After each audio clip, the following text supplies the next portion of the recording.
Salut papa Jean-François, Papa Bib, comment ça va? ça va très bien et toi? Ça va super bien, merci. Content d'être ici, mon cher.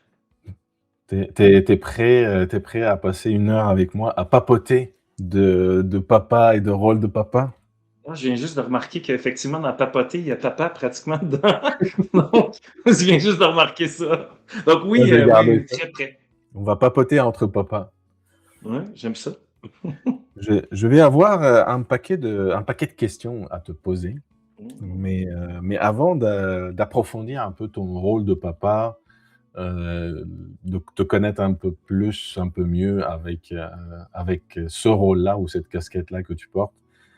Parle-moi un peu de toi, de ta famille, d'apprendre à te connaître un peu. Bah, qui est Jean-François avant de devenir papa JF? Comment devenir papa GF? Bonne question. Écoute, on a combien d'heures? Ouh, Non, c'est pas vrai.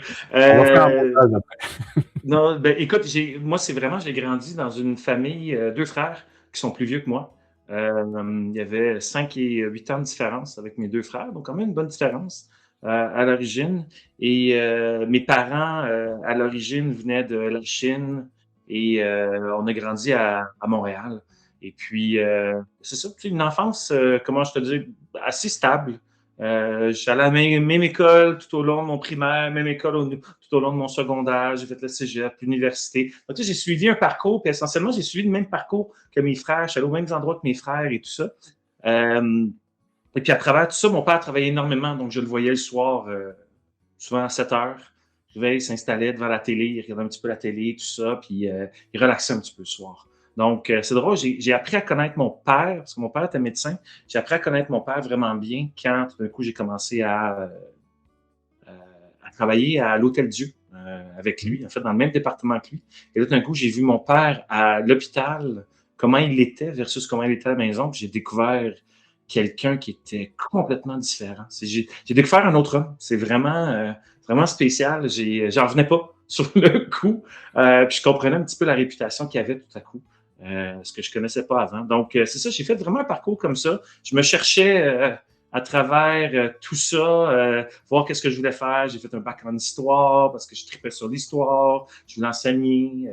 Donc, j'ai fait un bac en enseignement secondaire. J'avais enseigné au secondaire. Là, je me suis promené comme ça. J'ai roulé ma bosse. J'ai essayé des choses à travers tout ça. J'ai découvert ce qui me faisait triper à travers tout. Donc là, maintenant, je suis coach d'affaires, je donne des conférences, j'anime des formations, etc., etc. Donc, je suis rendu, en fait, je suis revenu un peu à mes amours parce que je les avais touchés au début quand j'étais enseignant, mais je m'étais pas rendu compte que c'était vraiment enseigner aux adultes, coacher les adultes plutôt que les enfants qui me faisait vraiment, qui me rendait passionné, si tu veux. Mais sans ça, écoute, je veux dire, j'ai vécu quand même une vie assez stable. La chose qui s'est passée, c'est au niveau santé. Je te dirais, j'ai joué au Ultimate Frisbee pendant des années. En fait, j'ai commencé à 17 ans, je pense.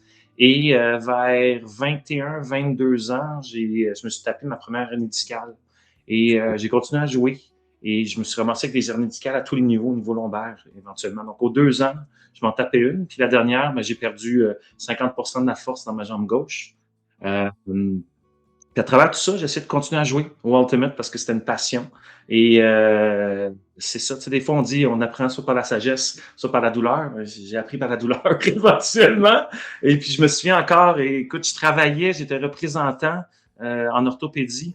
Puis pendant 2 ans, facilement, presque 3 ans, à chaque fois que je sortais de l'auto, j'avais de la misère. En fait, ça me prenait environ 5 minutes à me redresser, à me mettre droit à travers tout ça. Puis ça a changé beaucoup, beaucoup, beaucoup, beaucoup ma perspective. Ça a forgé beaucoup mon caractère parce que ce qui s'est passé à partir de ce moment-là, il fallait que je change mon objectif qui était avant de jouer à l'échelle mondiale, là où j'étais rendu en fait au Ultimate, à tout d'un coup me dire, OK, il faut que tu changes ton objectif. Puis mon objectif est devenu quoi à ce moment-là? C'est carrément, je me suis dit, OK, je fais tout pour pouvoir jouer avec mes enfants durant la journée.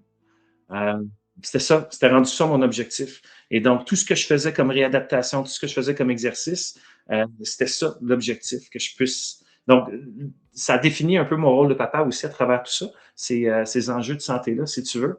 Euh, et puis ça m'a suivi. Ça a vraiment forgé mon caractère parce qu'encore aujourd'hui, j'ai encore des enjeux avec ça. Il a fallu que j'arrête de jouer au Ultimate, pas seulement à cause de ça, en fait, J'ai pas repris. Puis c'est ça qui était difficile parce que le tissu social autour de moi était basé sur le Ultimate. C'était ça. Tous mes amis, mes activités, il y avait ça comme base. Et donc, un deuil à faire, mais en même temps, comment je peux dire, une redirection, c'est ça qu'on va dire. Ça m'a redirigé un peu, puis ça a fait de moi qui je suis aujourd'hui. Combien d'enfants tu as, papa JF? J'en ai trois. En fait, 3. ouais, j'en ai trois. J'ai le plus vieux qui a 19 ans, et puis pour le deuxième, en fait, on a eu un 2 pour un. Donc, on a eu des jumeaux, un petit gars puis une petite fille. Donc, le couple. Alors, moi, écoute, la première chose qui s'est passée, je me rappelle encore, là, c'est parce que tu sais, on se rappelle souvent ce qui est relié à des émotions. Quand j'ai appris dans la salle d'échographie, je suis rentré là-dedans, on voulait savoir le sexe de l'enfant. Et je me souviendrai encore, je parlais, je jasais, j'étais excité, tout ça, puis j'étais quelqu'un quand même assez extraverti, et donc je jasais encore plus parce que j'étais excité. Et là, tout d'un coup, la lumière se ferme et la technicienne qui dit «Oh, est-ce que vous voyez ce que je vois?» Et là, je me suis fermé la gueule parce que d'un coup, tu passais de 2 à 3. En fait, de 1 à 3 à la place de 1 à 2 à ce moment-là. Puis la première chose, je me rappellerai toujours, la première chose qui m'est venue en tête, c'est merde, une mini. C'est la première chose qui m'est venue en tête, vraiment à ce moment-là. Mais tu vois, les 2 premières années, ça a été un challenge d'avoir des jumeaux, vraiment, de passer de 1 à 3. Mais c'est drôle, pile poil, le rendu à 2 ans, là, c'est devenu le plus beau cadeau que la vie aurait pu nous faire. Vraiment, vraiment, vraiment. Donc, 3 enfants. 3 enfants en ce moment qui sont en santé, qui sont heureux, puis bien, bien, bien contents de cette belle famille-là. Tu es le premier papa qui me parle de jumeaux. Est-ce que, sachant que tu as eu, on va dire un enfant, puis tu en as eu 2 juste par curiosité, qu'est-ce que ça change dans la vie familiale d'avoir des jumeaux? Est-ce que l'organisation est différente? Est-ce que là, tiens, ben, maintenant, c'est pas une Mini, qu'on a besoin, on a besoin d'un d'un camion. Qu'est-ce qui se passe, surtout aussi avec la maman, comment elle peut le vivre? C'est pas facile parce que, un, c'est une grosse, comment je peux dire, euh, quand est venu le temps d'accoucher, c'est sûr que c'est un gros événement, ça c'est certain. Je te dirais ça. Écoute, j'ai de la misère à répondre à cette question-là parce que j'ai jamais su c'était quoi en avoir deux. J'ai toujours su c'était quoi en avoir un ou trois.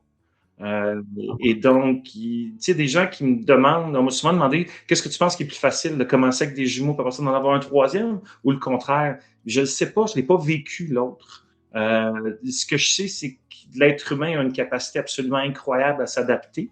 Et on s'est adapté. Quand je te disais que les 2 premières années, ça a été l'enfer parce que, tu sais, on est allé chercher un petit panier de Moïse, là, un petit peu comme Moïse, comme ça, et on transportait les deux dans le panier durant la nuit quand on descendait, quand on se promenait dans la maison. Et donc, les deux ont vraiment vécu là, côte à côte. Ils ont été élevés exactement de la même manière. Moi, une des choses qui m'a marqué dans ça, c'est de réaliser à quel point il y a une portion de la personnalité qui est innée.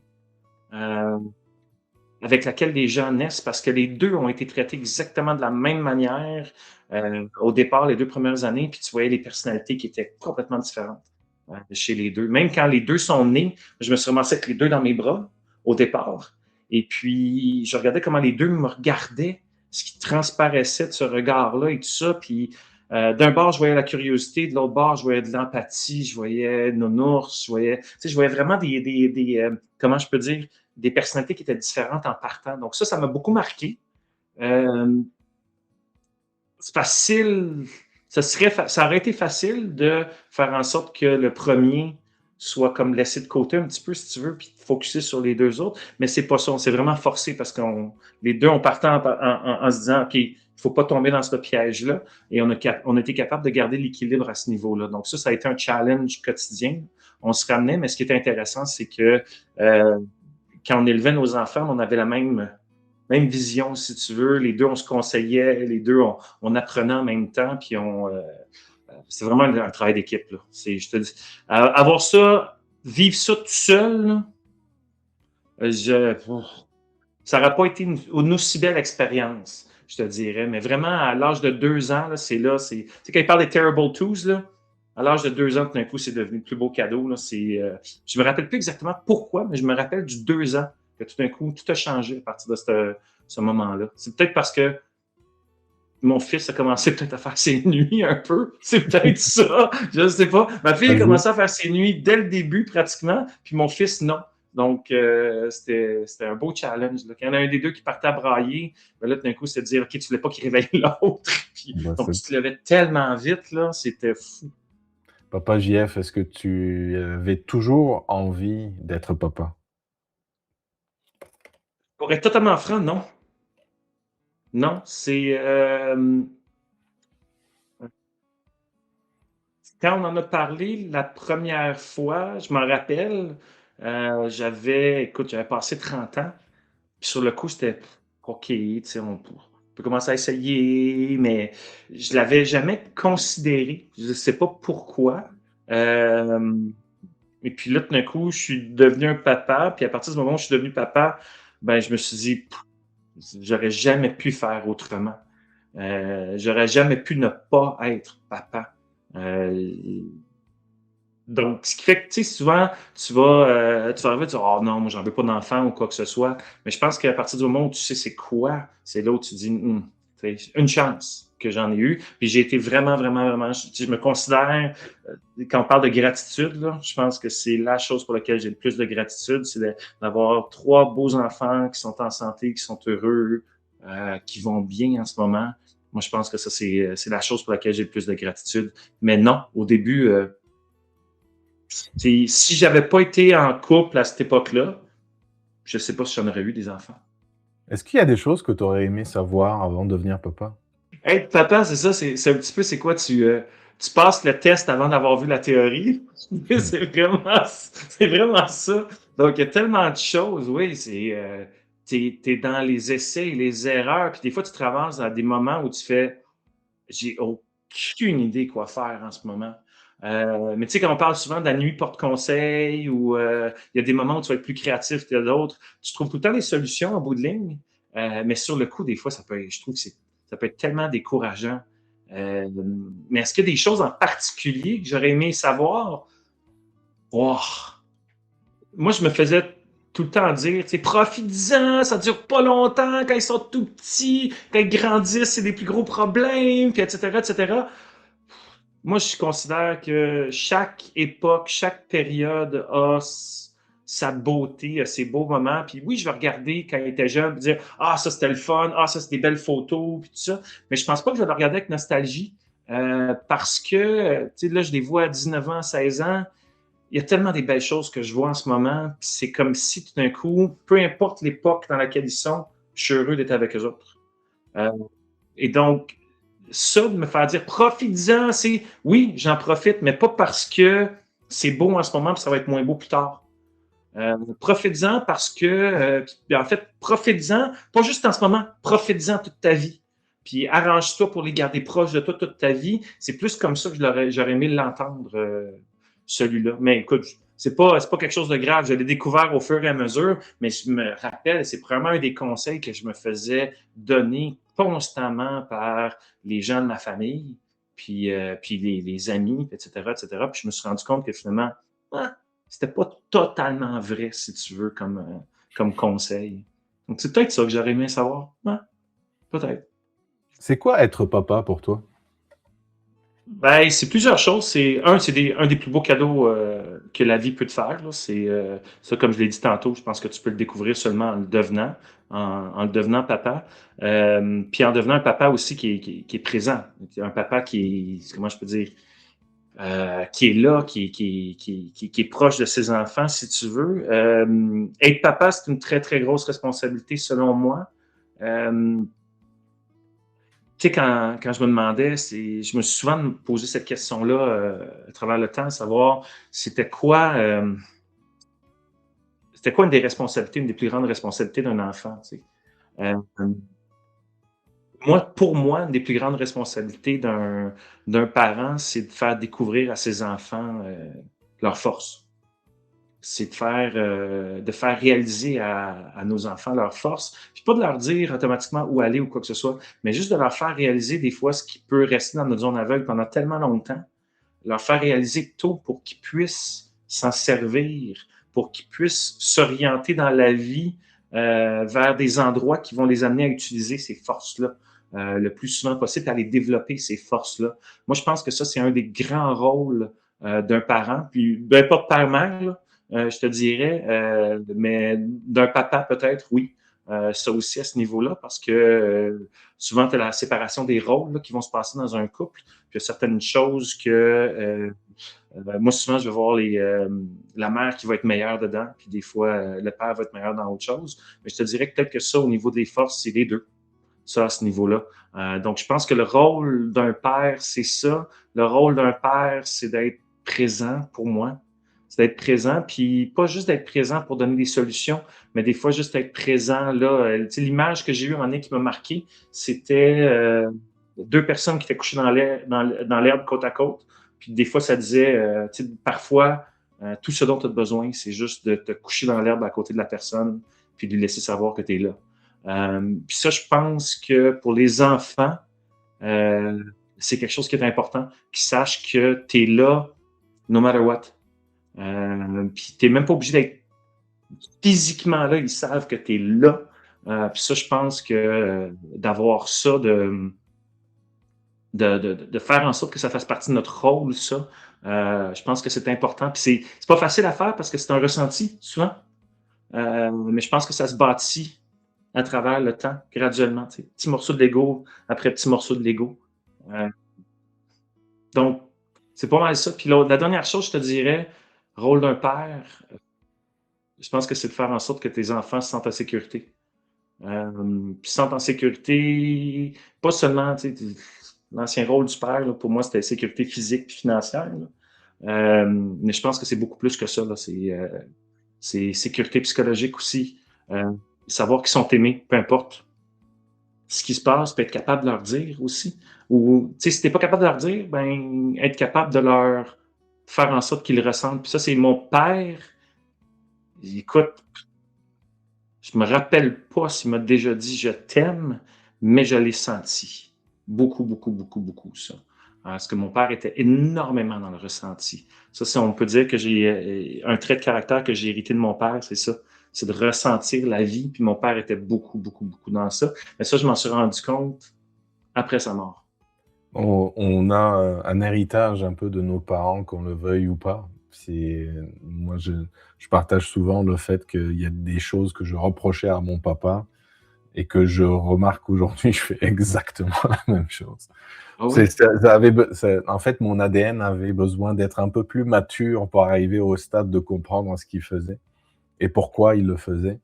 Mais on était jeunes, on avait la tête un peu de rebelle. Tu parlais de force pour de tes enfants, des qualités peut-être que tu as vues, que tu leur montres en tant que papa. Quelles sont les forces que tu apprécies chez tes enfants, dont toi, en tant que papa, tu es fier? Les forces que j'apprécie chez mes enfants, tu sais, c'est souvent des forces que je leur ai mentionnées à eux autres, mais je suis encore en train de les découvrir. Parce que même mon fils de 19 ans, je viens juste de lui faire passer le Strength Finder parce qu'il voulait choisir, tu sais, il voulait savoir, il a de la misère à choisir où il voulait s'en aller à l'université et tout ça. Puis finalement, il a accepté de passer le Strength Finder. Puis les forces qui sont sorties, sa première, c'est positivité.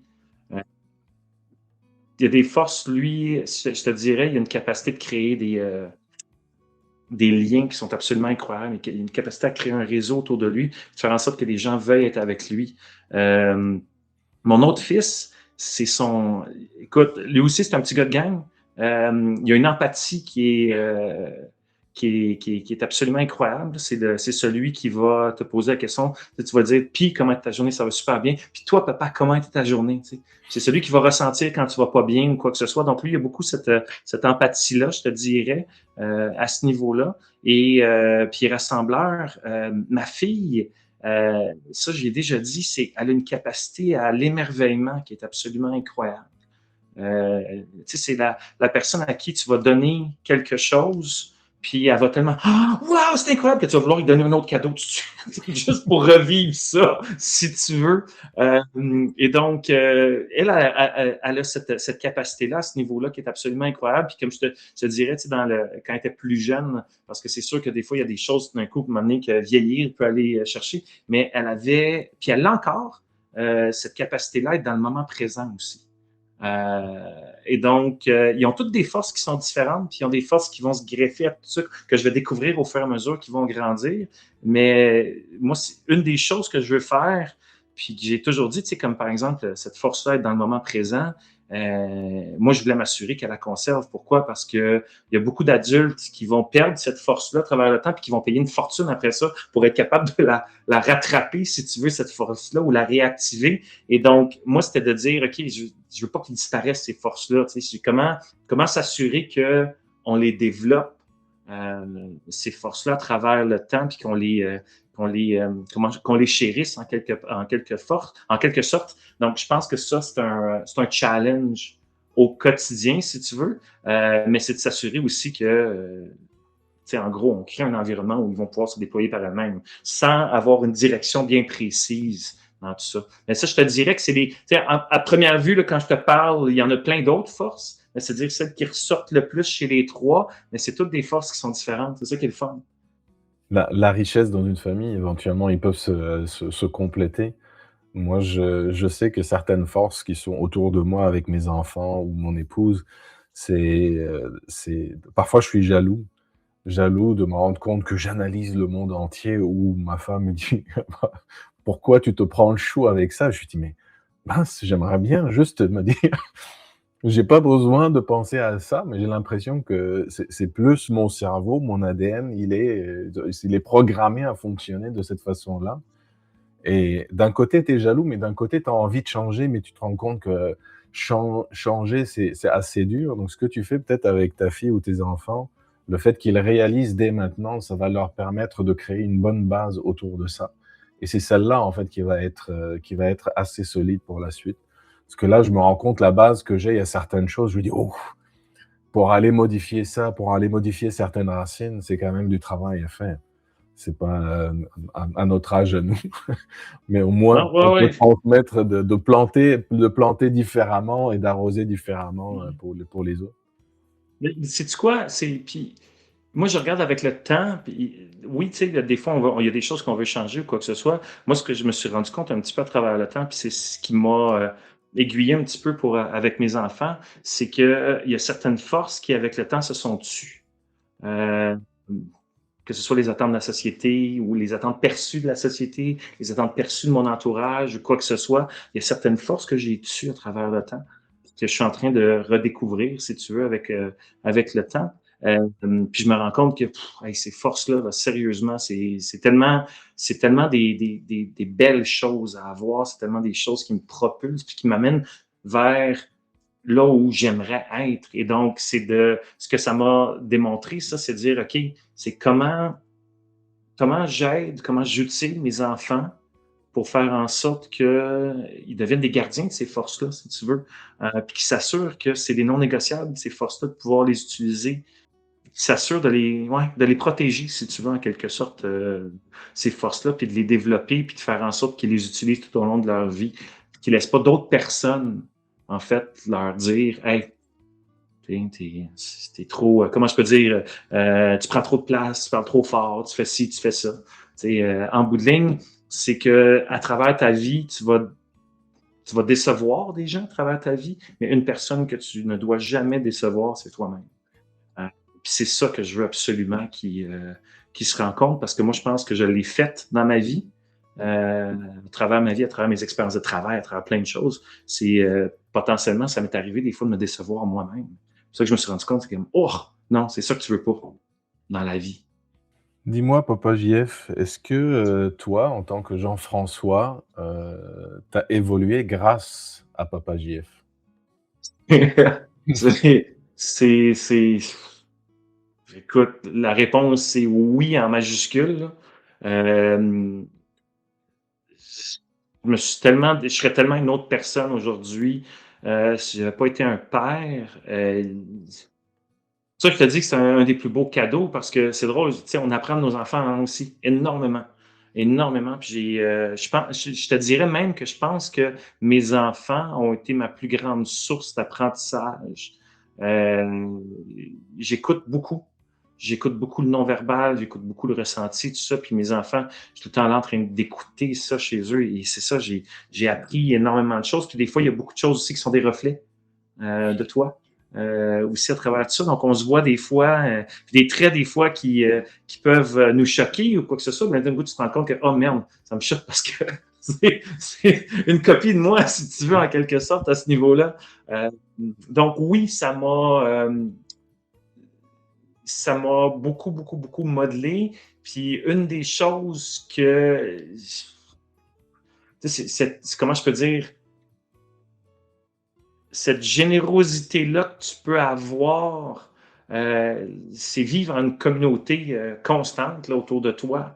Donc, tu vis, comment je peux dire, tu crées une communauté, tu vis en communauté, tu t'habitues à partager tout le temps et tout ça. Donc, juste ça, ça te fait évoluer en partant, mais également aussi par rapport à la recette du bonheur. Je veux dire, ça m'a tellement appris cette recette-là du bonheur parce que quand tu vois les jeunes, quand ils sont tout petits, pas de filtre, comment je peux dire, ils n'ont pas les barrières des fois que la société peut leur mettre, dire tu devrais faire ça, tu devrais pas. Surtout que les réseaux sociaux aujourd'hui, c'est incroyable le nombre de hey, tu devrais, tu devrais, tu devrais.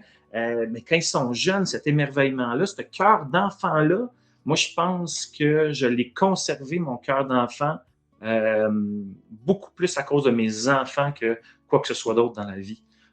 Donc, je pense que ça, c'est un des plus beaux cadeaux que peut te faire cette paternité-là, si tu veux, de te permettre de conserver ce cœur d'enfant-là, parce que ce cœur d'enfant-là, c'est tellement un cadeau absolument incroyable. Plus tu peux le garder longtemps, moi je pense que je vais le garder toute ma vie, mais probablement grâce à mes enfants, le cœur d'enfant-là. Tu sais.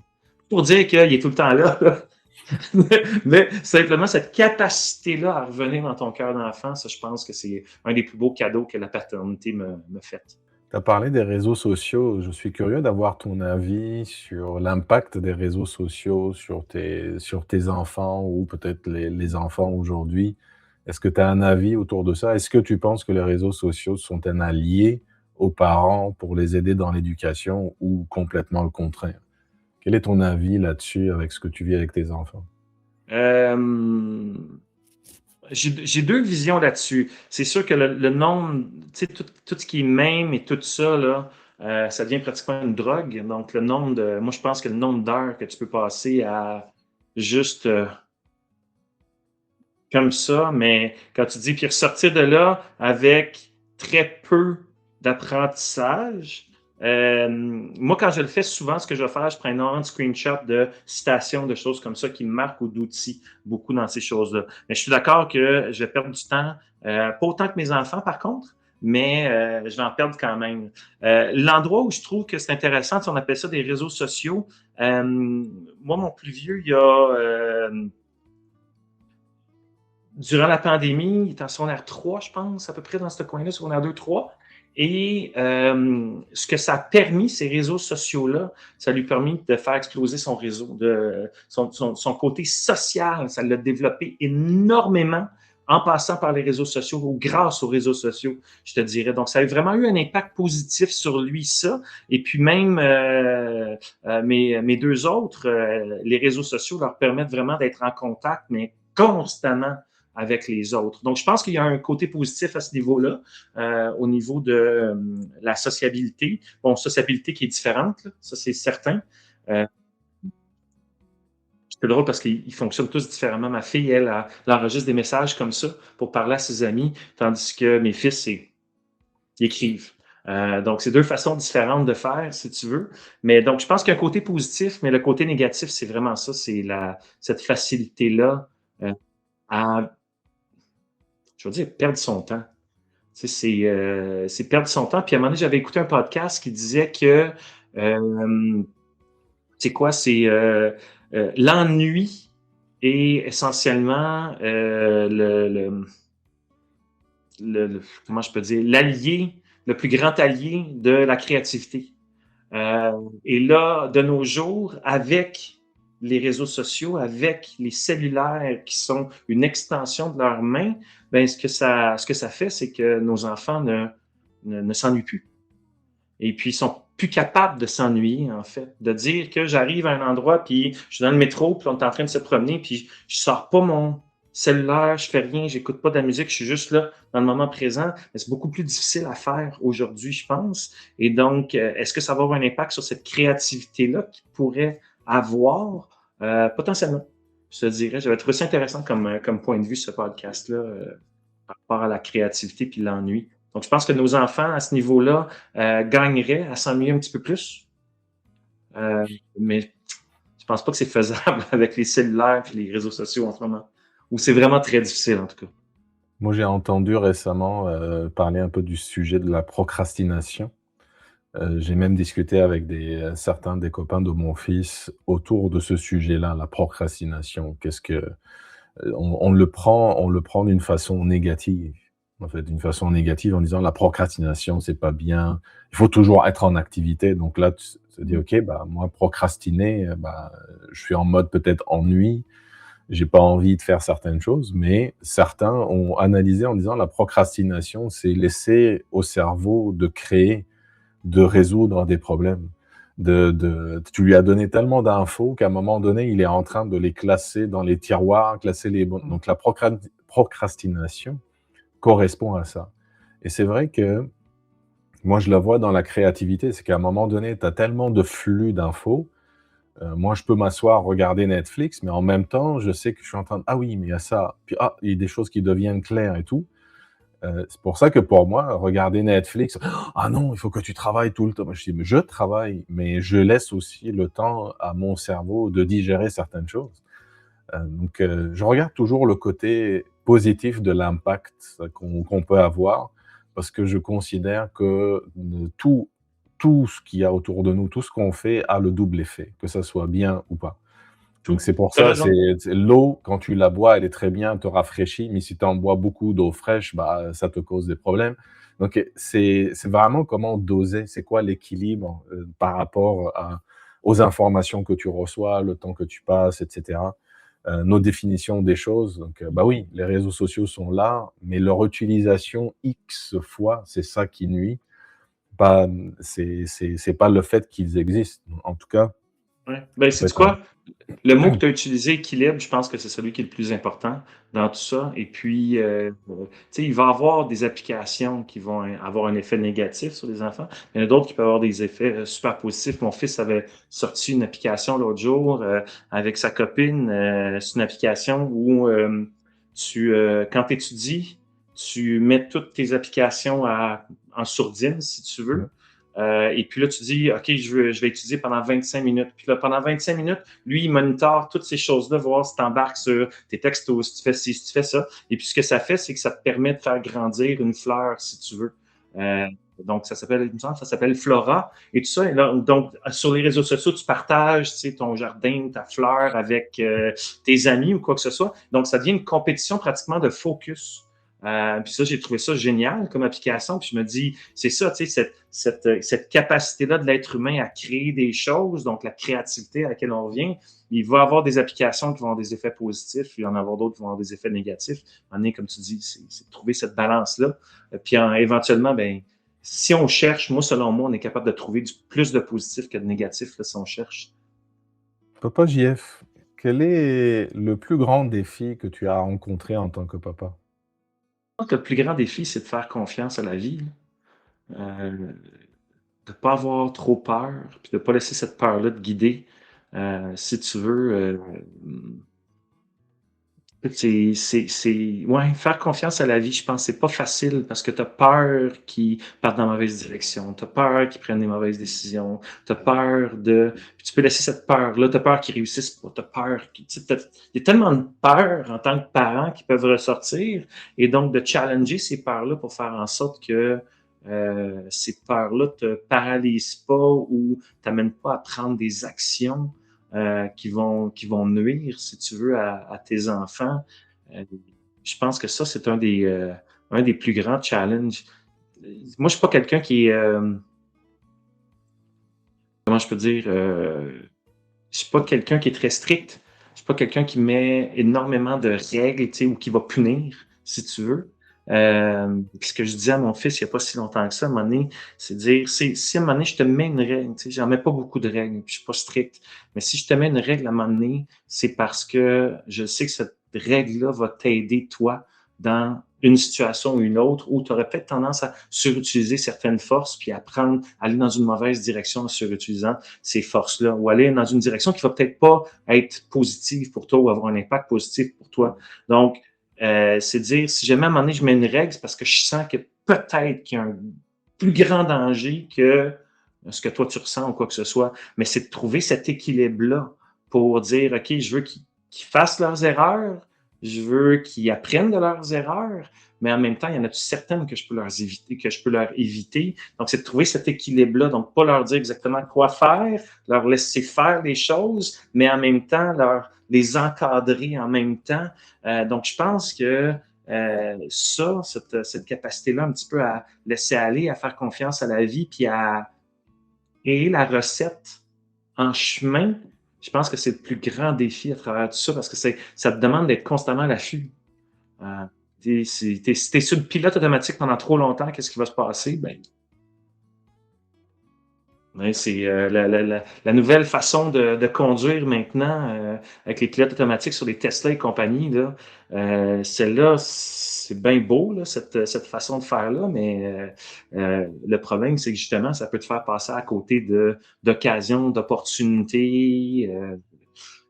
Donc, moi, je te dirais, là, je suis en train de penser pendant que je répondais à la question. Donc, mon point de vue a un petit peu évolué, si tu veux, mais en gros, ouais, de faire confiance à la vie et puis de pas trop avoir peur, de se réajuster, de se dire que la job de père, c'est une job qui nécessite constamment des ajustements, mais qui nécessite aussi constamment que tu écoutes, ce qui se passe, puis que tu sois au courant de ce qui se passe. Quelle valeur et quel principe, ça peut être une valeur, ça peut être un principe ou les 2, qui sont importants pour toi en tant que papa? Le respect est super important, là, ça, mais je pense que c'est, comment je peux dire, je dirais que c'est overrated parce que c'est la réponse que probablement tout le monde donne, là, le respect. Donc, respecter les autres, mais surtout se respecter soi-même. Euh, Ça, je pense, ça revient un petit peu à ne jamais te décevoir, toi. Tu sais, il faut que tu t'attendes à décevoir les autres dans ta vie. Ça, c'est quelque chose qui est automatique, là, mais ne jamais te décevoir toi. Donc, il y a ça. Je te dirais. L'autre chose, c'est quoi? C'est m'assurer que mes enfants restent proches les uns des autres. Parce que je pense que ce lien-là, il peut être fragile. Euh, Parce que on va dire, c'est le sang, là. Cet amour-là, si tu veux, peut être fragile. Puis je vois tellement de familles qui sont éclatées et tout ça, mais je vois aussi des familles qui sont très, très proches. Euh, Puis moi, c'est ça que je veux pour mes enfants parce que, comme je dis à mes enfants, je dis, t'as deux autres, je vais dire frangins, là, mais ils sont, tu sais, j'ai une fille puis deux gars, mais tu sais, t'as une sœur, un frère, ben sais-tu quoi, puis ils vont être là toute ta vie. Donc, assure-toi de rester proche parce que vous êtes différents les uns des autres. Mais plus tu restes proche, puis proche souvent, plus tu vas t'assurer de les garder tout au long de ta vie. Puis je trouve que c'est des liens qui sont tellement importants puis qui peuvent être tellement forts. Tu sais, de dire mon frère versus mon ami, ça a le potentiel d'être beaucoup plus fort, cette connexion-là de ton frère que de ton ami. Et donc, moi, ça, c'est quelque chose qui est super important pour moi, que mes enfants restent proches les uns des autres. Puis je trouve que, tu sais, on parlait des réseaux sociaux, mais ça, c'est quelque chose qui peut être intéressant. Dire que si à un moment donné, il y en a un qui déménage en Europe ou quoi que ce soit, mais grâce aux réseaux sociaux, ils vont être capables quand même de rester proches les uns des autres s'ils veulent puis s'ils ont une bonne base, selon moi. Je pense que la base est super importante à ce niveau-là. Ça me fait penser à un proverbe que nous, on a au Liban en disant, «Moi et mon cousin contre l'étranger et moi et mon frère contre mon cousin».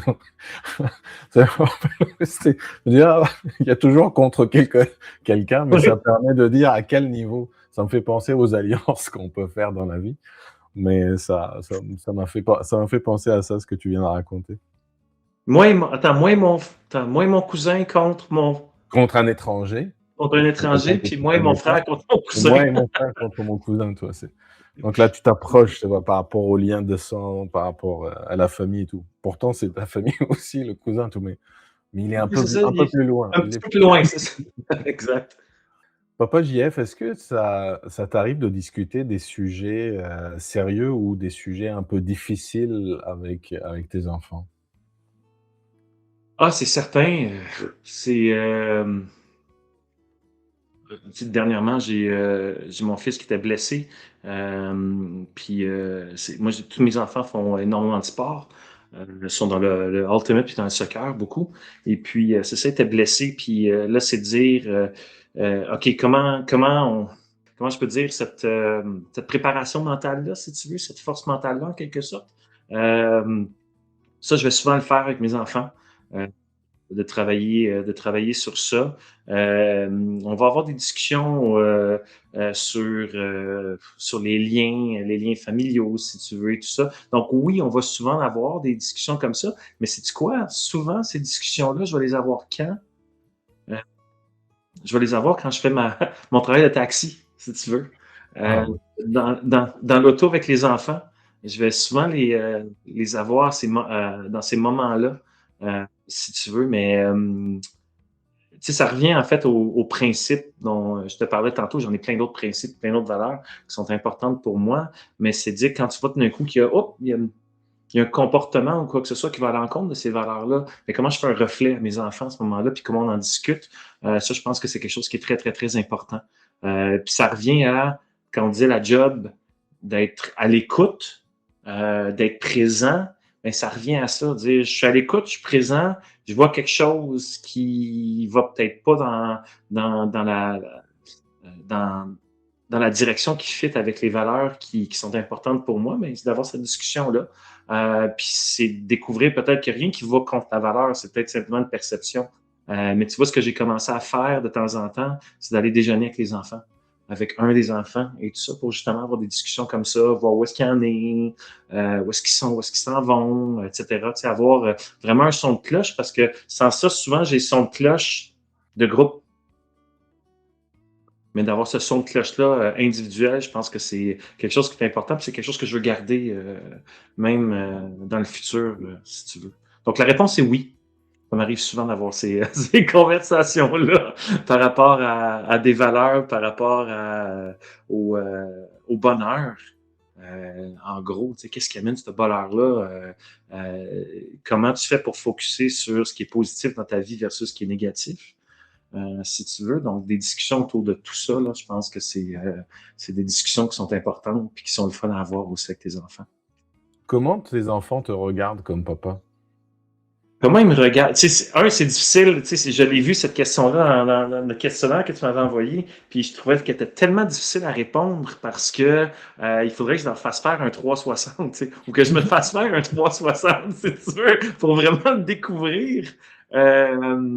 Puis je le sais qu'entre maintenant puis dans 10 ans, quand ils vont être rendus à l'âge adulte, la vision va être probablement différente. Moi, je sais que ma vision a vraiment évolué, si tu veux, entre le moment où j'étais adolescent et le moment où je suis devenu adulte. Donc, je sais que ça va évoluer.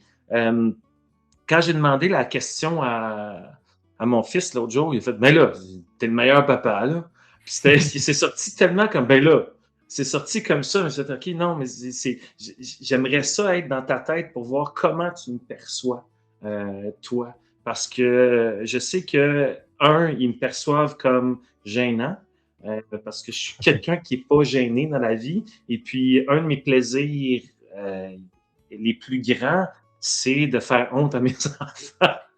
Je pense que c'est un petit plaisir que beaucoup de parents ont, Je de confirme. dire oui, ok, tu confirmes, parfait, génial. Donc, ça, c'est sûr que je pense que c'est tellement le fun quand tu as une réaction de tes parents qui font comme, de tes enfants qui font ah, oh, pops! Puis je font ça comme ça, je sais pas, moi, ça me fait sourire tout le temps. Euh, donc, comment ils me voient? Ils me voient un peu comme ça. Ils me voient comme quelqu'un qui est généralement positif, quelqu'un qui aime ça rire, quelqu'un qui aime ça avoir du fun, quelqu'un qui est présent, qui est là pour eux autres.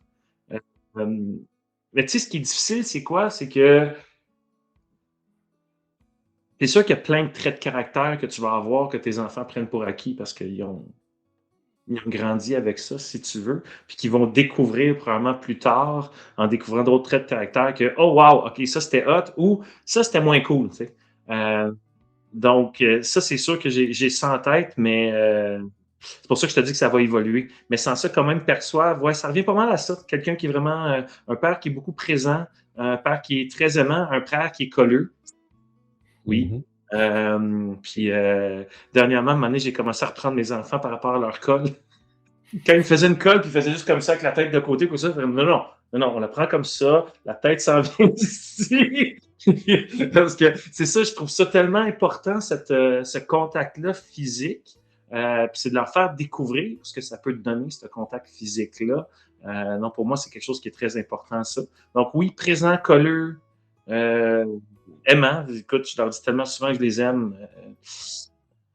Puis, à un moment donné, c'est quoi que je m'étais fait dire par quelqu'un que, tu sais, quand tu reviens le soir, même s'ils sont couchés, va leur donner un bec, puis va leur dire que tu les aimes, là, même s'ils sont plus vieux. Puis je le fais encore de temps en temps, ça. Euh, de dire, s'ils sont déjà couchés, là, puis puis je sais qu'ils dorment, là, puis je vois pas la petite lumière de leur cellulaire dans leur chambre. Tu sais, tout est noir, tu vois juste la petite lumière du cellulaire. Ben c'est ça, souvent je vais aller faire ça. Donc, ouais. C'est pas mal comme ça que je pense qu'il me voit. Ah ouais, puis il me voit aussi comme un père qui des fois, peut être impatient dans le trafic. Oh, Disons. C'est l'endroit où il me trouve le moins patient, c'est dans le trafic ici. Mais j'habite à côté du pont-tunnel, Louis-Hippolyte Lafontaine, donc c'est sûr qu'il challenge, lui, de temps en temps. Celui-là. challenge la patience de tout le monde de l'ECN. Oh, Je sais pas l'enfer. quand est-ce qu'il va finir ce truc-là, mais papa JF, j'ai cru entendre que tu as un surnom. Oui, Pops. Puis écoute, j'ai aucune idée d'où ça vient, ce surnom-là, quand est-ce qu'il est sorti. Euh, tout ce que je sais, c'est que je ne sais pas pourquoi, je m'y suis habitué graduellement. Puis à un moment donné, j'ai réalisé que c'était mon surnom. J'ai- je- Puis j'ai aucune idée quand est-ce que ça a commencé. D'après moi, c'est mon plus vieux qui a commencé ça à un moment donné. Mais je suis pas sûr, encore une fois. Tu sais, les légendes disent que. Euh, mais ce que je me rappelle, c'est que l'endroit où ça a vraiment, comment je peux dire, l'expression, c'est sink in, là, où c'est vraiment rentré. C'est quand j'étais au Belize avec eux autres, puis à un moment donné, on allait déjeuner à un endroit, puis c'est ça, le resto de déjeuner s'appelait Pops. Puis c'était une grosse enseigne qui était de haut en bas comme ça. Puis j'ai pris une photo tout d'un coup en dessous en regardant ça, puis en pointant ça. Puis c'est là, tout d'un coup, je me suis rendu compte, hey, c'est vraiment mon surnom, ça. Donc, ouais, c'est vraiment ce surnom-là. J'en ai même pas d'autres. Non, non, sans ça, c'est PA. C'est le classique PA. P apostrophe PA. Donc, ça, c'est l'autre classique, là. Je te pose cette question parce qu'en ce moment, j'ai ma fille qui m'appelle Habibi Dubaï. Parce que moi, j'appelle Habib. Et en ce moment, quand tu regardes les réseaux sociaux, il y en a qui disent Habibi, viens à Dubaï, puis il met en avant telle ville, ou Habibi, viens à tel endroit. Puis c'est assez marrant, on se dit Habibi Dubaï, puis elle me dit ça. Puis j'ai réalisé après, je me suis dit, OK, je vais aller quand même voir ça de près, parce que j'ai un ami qui m'envoie une plaquette en chocolat qui s'appelle Habibi Dubaï. En fait, il y a une marque qui s'appelle Habibi Dubaï, qui est une marque de chocolat. Donc en fait, je lui dis, OK, je suis son chocolat, mais elle savait même pas, elle, que ça existait. Mais pour elle, c'est dire Habibi, c'est mon chéri, puis Habibi Dubaï, c'est papa Habib, Habibi, puis ça. Donc là, aujourd'hui, elle m'appelle Habibi Dubaï.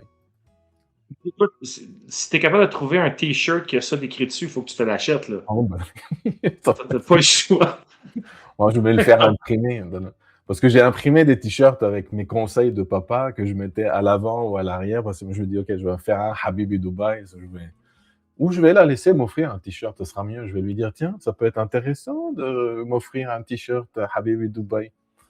Donc, C'est comme mes enfants m'ont offert un cadeau qui était, tu sais, la marque What the Fuck. oui. OUATE. Puis, en tout cas, avec le phoque, là, l'animal, qui, c'est ça, comment je peux dire, un hoodie, là, un kangourou. Puis c'est marqué en perfection devant, mais PE accent grave, RE, fection.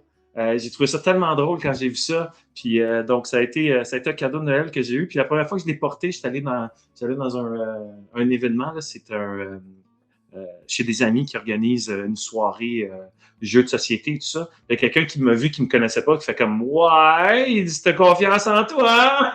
Attends, non, c'est pas comme ça que c'est écrit. C'est prouvé, c'est prouvé. C'est pas moi, c'est écrit.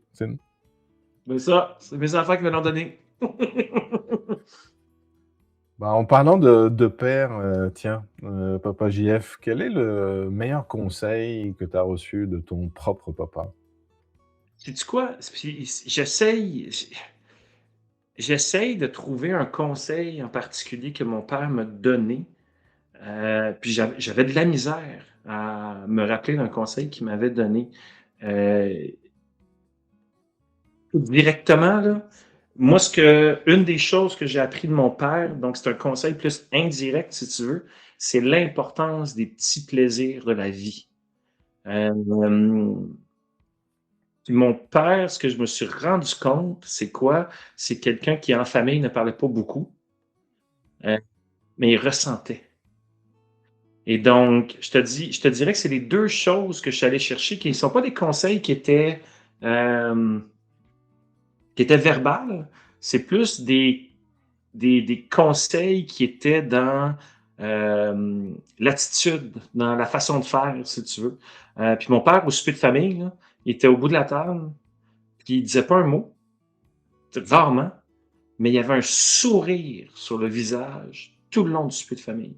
Puis il nous regardait, il nous écoutait, puis il était là, et puis il était vraiment dans le moment présent, il savourait ces moments-là. Puis c'était quelqu'un d'autre aussi qui focusait beaucoup sur ces petits plaisirs, ces petites choses-là qui se passaient dans sa vie, puis il n'arrêtait pas d'en parler. Puis ça, je te dirais que c'est probablement une des choses avec lesquelles je suis reparti qui est le plus importante parce que cette importance-là d'être présent puis de savourer le moment, cette importance-là aussi de voir ces petites choses-là dans notre vie qui sont des belles choses. C'est super important. C'est vraiment une des recettes du bonheur parce que c'est pas de créer des nouveaux moments, c'est plus d'être capable de voir les choses qui sont déjà dans notre vie, qui sont belles. Je pense que ça, c'est un des plus grands challenges que l'être humain a. Donc ça, c'est quelque chose que mon père m'a montré, sur lequel je continue à travailler au quotidien, mais que je vais tout le temps garder en tête. Les petits plaisirs de la vie, là, ça, là, c'était. Hey, sais-tu quoi? Non. On allait au Nouveau-Brunswick quand j'étais jeune, et puis il y avait un monsieur qui était là, qui nous louait tout le temps son chalet. Sur le bord de la baie des Chaleurs. Et puis, à un moment donné, c'était ça. C'était mon père qui m'avait raconté un soir, lui puis cette personne-là était sur l'avant de la maison, là, la petite galerie sur l'avant de la maison avec la grosse route qui était passante devant. Puis il était là, puis il était quand même capable de relaxer malgré le trafic. Et puis, il disait pas un mot. Les deux disaient pas un mot. Il était juste là en train de regarder en avant d'eux avec un petit verre, je sais pas trop quoi. Et puis là, le monsieur, il avait dit, on n'est pas riche, mais on vit bien. Puis c'est tout ce qu'il avait dit, puis mon père m'avait dit ça à ce moment-là, puis il a fait comme, OK, tu sais, c'est là, ça fitait avec sa philosophie de petit plaisir de la vie. Ce moment-là où les deux étaient juste là, dans le moment présent, en train d'apprécier leur petit verre ensemble, deux personnes qui s'apprécient ensemble, that's it. On n'est pas riche, mais on vit bien. Donc, ouais, je te dirais que c'est les deux choses. C'est pas des conseils qui sont directs, ils sont plus indirects, mais c'est des choses qui m'ont marqué. Souvent, quand j'échange aussi avec les papas, il y a plein de choses qui reviennent.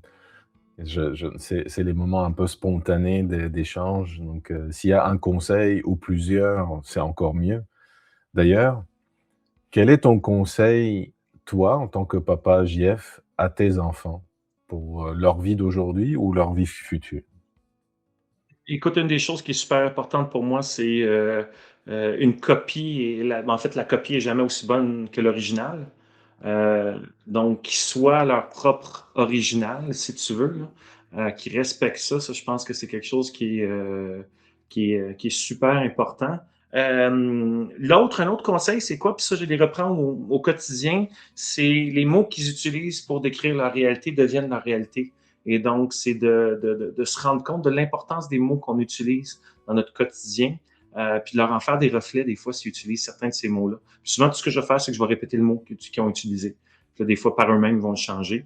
Euh, donc ça, c'est quelque chose aussi qui est important, je trouve. C'est des petits détails, mais c'est des petits détails qui peuvent faire une grosse différence, selon moi. Euh, ben, l'autre, je te l'ai dit tantôt, c'est d'être sûr d'utiliser, de connaître leurs forces, d'être à l'affût de leurs forces, euh, puis de les utiliser dans leur quotidien, ces forces-là. Donc ça, c'est quelque chose que je fais au quotidien. Puis ça revient aussi tout le temps à des fois des enjeux, des challenges qu'ils peuvent avoir, ben, de leur rappeler que ces challenges-là, ben, souvent, c'est des forces qui sont surutilisées. Euh, et donc, c'est d'enlever cette surutilisation-là, si tu veux. S'ils veulent en avoir un peu moins de ça, mais ne jamais se débarrasser de la force qui est à la source de ça. Donc, c'est réaliser que à la source de ces défauts-là, bien souvent, il y a une force qui est là, parce que tu ne veux pas t'en débarrasser de cette force-là du tout, du tout, du tout, du tout. Écoute, j'en ai tellement de choses que je leur dis souvent, puis c'est drôle parce que j'ai un tableau ici à côté de moi, c'est dans mon bureau. En fait, j'ai peinturé le mur, si tu veux, avec une peinture qui fait comme un tableau blanc.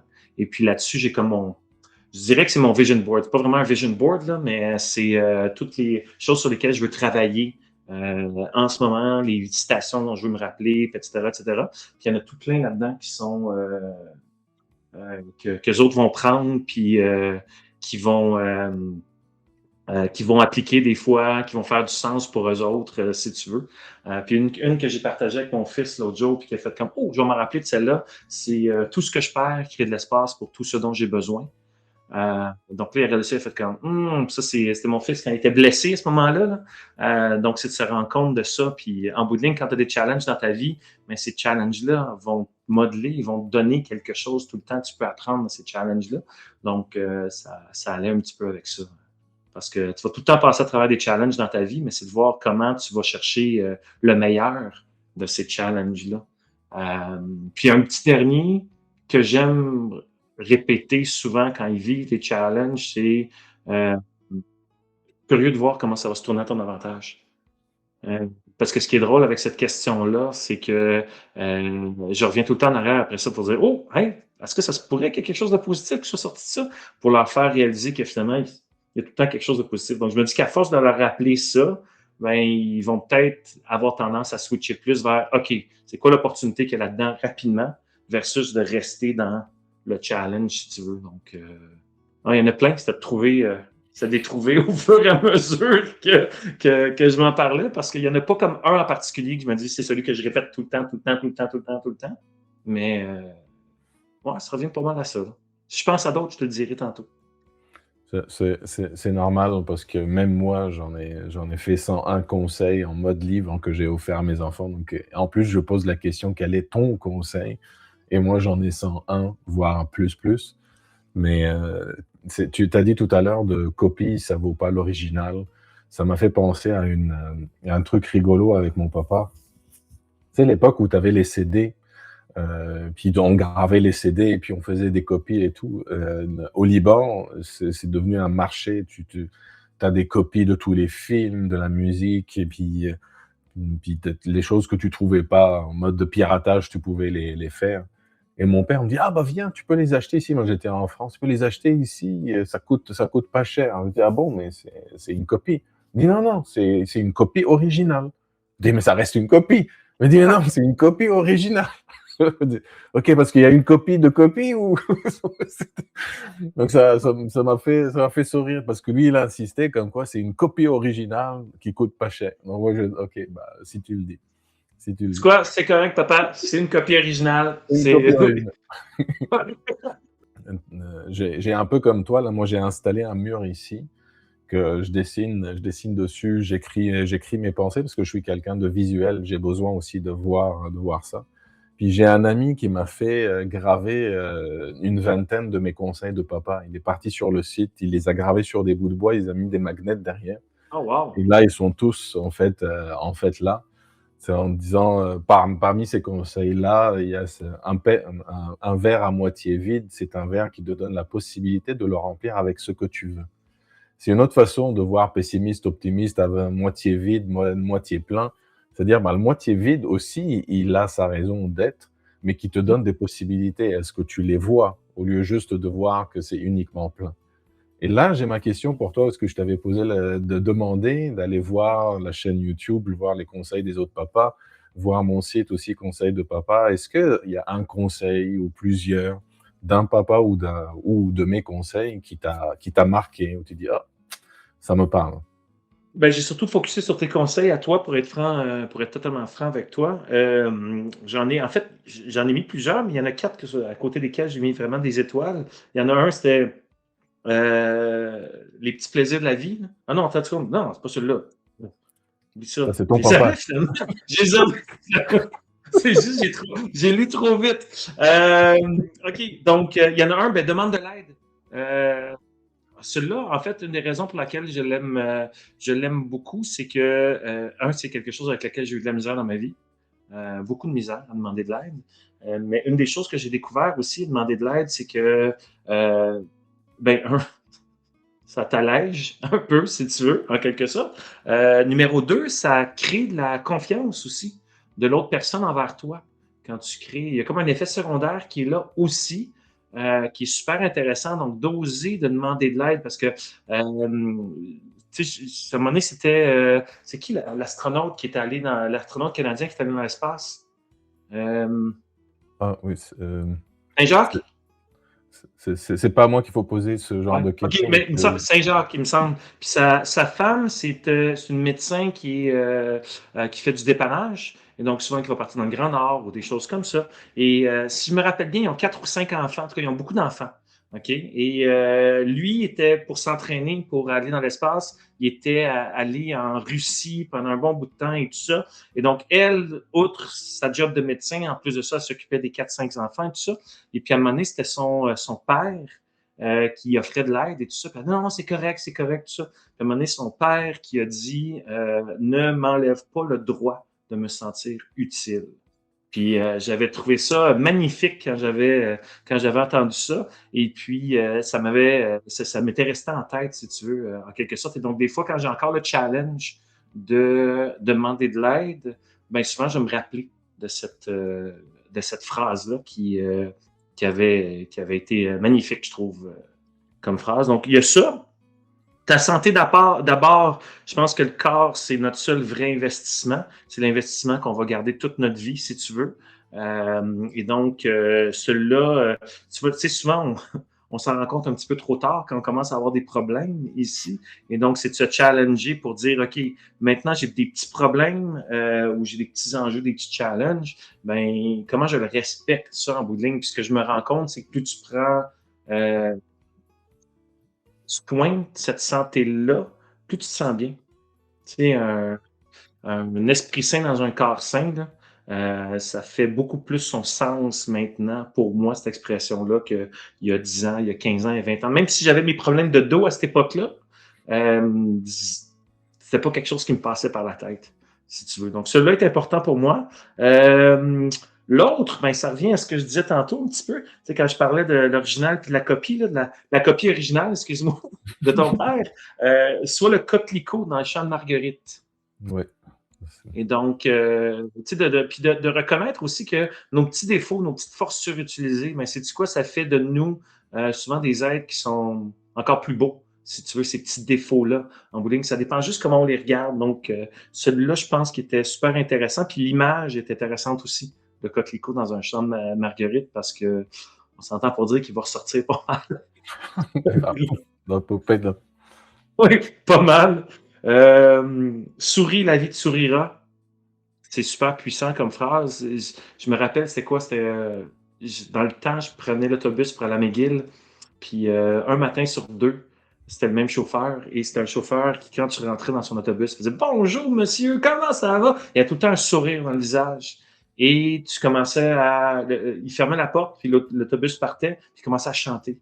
Là, tout le monde commençait à sourire dans l'autobus, et puis c'était contagieux. Là. Ces gens-là ressortaient de l'autobus, puis après ça, il allait être contagieux avec d'autres personnes aussi. Donc, celui-là, je trouvais ça super intéressant. Puis je pense que de sourire comme ça, plus tu souris dans ton quotidien, plus ça va apporter du positif. Parce qu'en plus de ça, tu vas avoir tendance à focuser plus sur ce qui arrive de bien dans ta journée plutôt que sur ce qui arrive de mal. Donc, tu sais, la vie te sourira c'est intéressant comme principe, mais c'est plus de dire, hey, si, plus je souris dans mon quotidien, que ce soit intérieur ou extérieur, plus je vais remarquer les bonnes choses qui se passent dans ma vie. Parce qu'en bout de ligne, ils sont tout le temps là autour de nous, ces bonnes choses-là. C'est juste une capacité à les voir, en fait. Euh, c'est de la développer, cette capacité-là. Donc, ça, c'est celui-là. Ici, j'en ai deux autres. J'en ai deux autres. Euh, tout a une Oh, fin. Tout a ouais, une fin. Moi, j'ai un seul tatou sur mon corps, c'est celui-là ici, c'est celui d'une plume. Puis cette plume-là, en fait, la raison pour laquelle je l'ai fait faire là, c'était pour me pousser à être dans le moment présent quand je vis, mais pas quand je vis quelque chose de bien. Puis il y avait une citation en anglais que je voulais faire graver dessus, si tu veux, ben graver. Non, tatouer dessus, tatoué. graver, wow. C'était It too shall pass. Donc, pour dire que même les bons moments passent. Donc, c'est du quoi? Savoure. Puis ça revient un petit peu à ce que mon père m'a enseigné à l'époque, si tu veux, de savourer ces petits moments de la vie-là. Donc, de se rendre compte que tout a une fin ici, te permet, en fait, te pousse un petit peu plus à savourer ce que tu es en train de vivre. Donc, ça, c'en est un.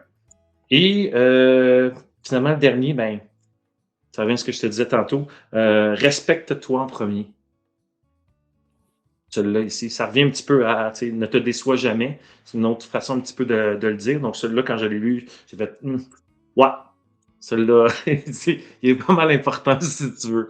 Donc, il y en a une couple qui m'ont attiré. C'est sûr que il y en aurait eu d'autres dans les autres capsules avec les autres papas, c'est certain, parce que je pense que tout le monde, peu importe qui tu rencontres dans la vie, tu peux apprendre d'eux autres. Donc, c'est de te mettre, de prendre le temps et de te mettre dans cette posture de curiosité-là, un petit peu comme ce que toi tu fais en ce moment avec ces super belles, ce super beau projet-là. Bah, mais moi, je vais te dire un grand merci parce que j'ai été le premier papa à me donner autant de, on va dire, de conseils de papa, sur mon site. Parce que c'est vrai que je demandais un seul, puis là, je me rends compte que ça il y en a plusieurs qui peuvent toucher d'une façon ou d'une autre. J'avais promis à mon fils 1001 conseils, je pense que je suis en train de les récolter avec tous les autres papas. Puis ça peut être intéressant de prendre tous ces conseils-là de nos divers échanges, puis offrir ça comme cadeau à nos enfants pour les garder avec nos histoires d'une façon ou d'une autre. Parce que moi, les 101 conseils, j'en ai fait un livre que j'ai offert pour les 19 ans de mon fils et c'était un peu à l'origine de ce que je fais aujourd'hui, c'est auquel j'ai jamais pensé. Mais c'est des moments, je pense, importants pour nous par rapport, nos histoires de vie, les histoires de nos papas, nos comportements, notre façon d'être, le rôle de papa aussi, qui n'est pas, assez mis en avant, mais un peu comme ton papa qui est présent, mais il sourit, en même temps il ressentait, vivait le moment. Je pense qu'on a ce côté-là que, c'est pas parce qu'on verbalise pas tout, qu'on sent pas tout, qu'on n'est pas là non plus et qu'on n'a pas les émotions et les sentiments qu'il faut.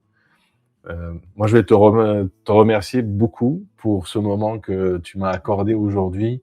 Ce fut, très, très riche, malgré notre démarrage technologique qui a pris un peu de temps. Mais en tout cas, ça fait partie du jeu, ça fait partie de ce qu'on fait aujourd'hui. Mais on a réussi quand même à faire notre moment ensemble. Mhm. Merci pour tout. C'est très apprécié pour tous ces échanges-là. Je vais te souhaiter un bel après-midi et puis, nous, on se reprend assez vite.